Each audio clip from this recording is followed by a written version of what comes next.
Historien om John Locke 1632 til 1704. John Lockes historie starter i august 1632 med hans fødsel. Han blev født i et lille gårdhjem tæt på kirken i Winton, hvor han samme dag blev døbt.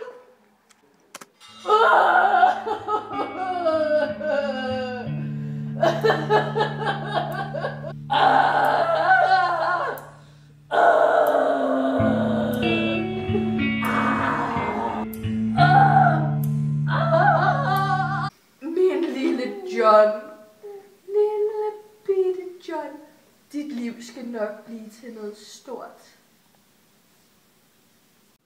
Da Locke blev 15 år, blev han sendt til den prestigefyldte skole Westminster School.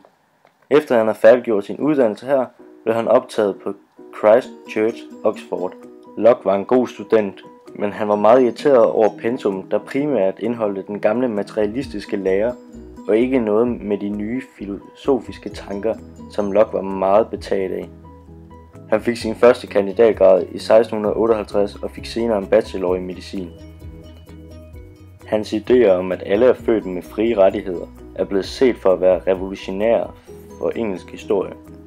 John Locke fremhævede, at det var statens opgave at sikre det enkelte individs frihed, lighed og suverænitet. Jeg synes, at julemanden er for klam. Han befamler børn, mens voksne går og handler. Jeg er ikke den store fan af risalamam. Jeg ville hellere spise faces fyldt med mandler.